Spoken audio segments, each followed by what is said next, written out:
Hello friends, जैसा कि हम लोग यूपीएससी सिलेबस के अकॉर्डिंग देखिए, यूपीएससी और यूपीपीसीएस का जो मेंस का सिलेबस है, सामान्य अध्ययन फर्स्ट पेपर है मुख्य परीक्षा का, तो सिलेबस सेम ही है दोस्तों। ठीक है, यूपीपीसीएस में ही ज़्यादा टॉपिक्स मिल जाते हैं यूपीएससी के अकॉर्डिंग। ठीक है, ध्यान से सुनना क्या कह रहे हैं।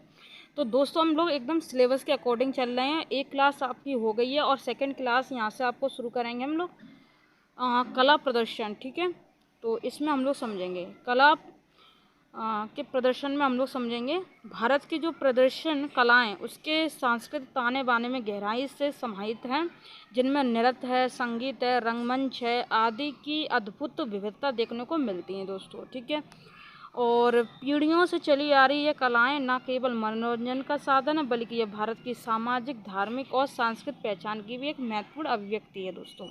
तो अब हम लोग इसमें नृत्य देख लेते हैं। पहला नृत्य, और नृत्य में देख लेंगे शास्त्रीय नृत्य। क्या देखेंगे? शास्त्रीय नृत्य। तो सबसे पहला आता है भरतनाट्यम। भरतनाट्यम को रखते हैं। ठीक है, तो इसके बारे में हम समझेंगे। जो भरतनाट्यम जो नृत्य है, शास्त्रीय नृत्य, ये तमिलनाडु का है। ठीक है, तमिलनाडु राज्य का। अब इसके बारे में जानते हैं। विशेषता, अपनी सुंदरता, शुद्धता, कोमलता और मूर्तिकला जैसी मुद्राओं के लिए जाना जाने वाला भरतनाट्यम सबसे पुराने और सबसे व्यापक रूप से प्रचलित भारतीय नृत्यों में से एक है। विषय वस्तु देखेंगे। प्राय धार्मिक और पौराणिक कथाओं को दर्शाया जाता है इसमें, तथा जटिल गतियों और अभिव्यक्तियों के माध्यम से भक्ति और संगीत के मूर्त रूप पर जोर दिया जाता है। किसमें? शास्त्रीय नृत्य भरतनाट्यम में। ठीक है, अब आपको यहाँ पर दिख रहा है दोस्तों। चलिए दूसरा देख लेते हैं। कथक बोलते इसको। ये उत्तरी भारत का है। उत्तरी भारत, ठीक है, उत्तर भारत का। इस तरीके से हम लोग समझेंगे। विशेषता, कथक की विशेषता तेज पैरों की हरकतें। उत्तरी भारत मतलब इसमें उत्तर प्रदेश भी आ जाता है, यूपी भी आता है। ठीक है, इस तरीके से आप समझ सकते हैं। घुमाव और भावपूर्ण चेहरे की हरकतें, आप जैसा कि यहाँ पर देख सकते हैं।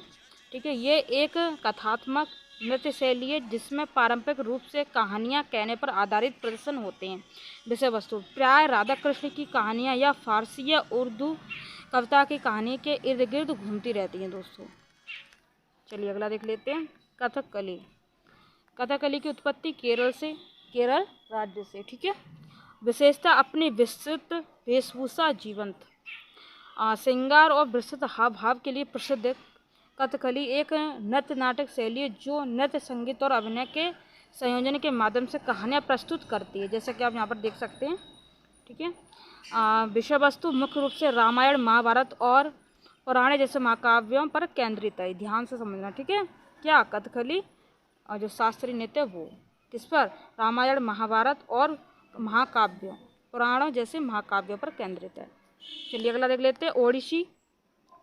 ओडिशा से जो राज्य है उससे संबंधित है। ओडिशी शास्त्रीय नृत्य है। ठीक है, इसके बारे में जानेंगे। अपनी काव्यात्मक सुंदरता और त्रिभंग तीन मोड़ मुद्रा के उपयोग के लिए प्रसिद्ध ओडिसी एक अत्यधिक अभिव्यंजक और भक्ति नृत्य शैली, जैसा कि आपको यहाँ पर दिख रहा है।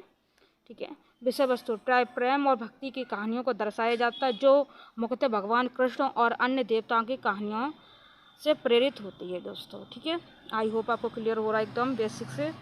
कुचिपुड़ी देख लेंगे। कुचिपुड़ी ये आंध्र प्रदेश राज्य से संबंधित है, जैसा कि यहाँ पर आपको नृत्य का दिख रहा है। विषय वस्तु, कुचिपुड़ी नृत्य अपनी सुंदर चाल, मजबूत कथात्मक नाट्य के पहलू के लिए जाना जाता है। कलाकार अक्सर पीतल की थाली जैसा कि आपको दिख रहा है के किनारे पर नृत्य करते हैं और अपने सिर पर एक बर्तन संतुलित करते हैं। विषय वस्तु मुख्यतः धार्मिक और पौराणिक कथाओं पर आधारित, अक्सर हिंदू देवी देवताओं के जीवन और कार्यों पर प्रकाश डाला जाता है।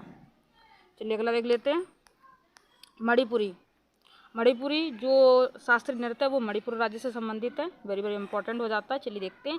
अपनी तरलता और कोमलता से विख्यात मणिपुरी एक सुंदर नृत्य शैली है जो अक्सर समूह में प्रस्तुत की जाती है और दिव्य प्रेम का उत्सव मनाती है, जैसा कि आपको यहाँ पर दिख रहा है दोस्तों। ठीक है, आगे देखते हैं। विषय वस्तु, प्राय राधा कृष्ण की रास लीला के इर्द गिर्द घूमती है तथा उनके दिव्य प्रेम पर प्रकाश डालती है। चलिए अगला देख लेते हैं। मोहिनीअट्टम उत्पत्ति केरल राज्य, ठीक है। आगे देखते हैं विशेषता, महिला द्वारा किए जाने वाला एकल नृत्य मोहिनीअट्टम अपनी सुंदर चाल, चेहरे के भाव और उत्कृष्ट वेशभूषा के लिए जाना जाता है। विषय वस्तु आमतौर पर प्रेम और भक्ति के विषय को चित्रित किया जाता है, जो अक्सर हिंदी देवी देवताओं के जीवन से प्रेरणा लेते हैं। चलिए आगे देखते हैं। सत्रिया असम राज्य से संबंधित है, जैसा कि आपको यहाँ पर दिख रहा है, इस तरीके से किया जाता है। चलिए आगे देख लेते हैं।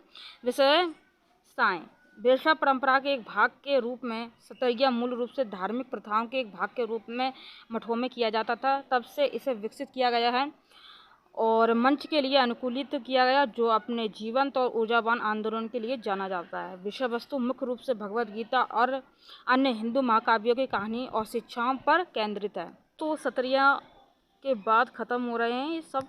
ये थे हमारे शास्त्रीय नृत्य, ठीक है।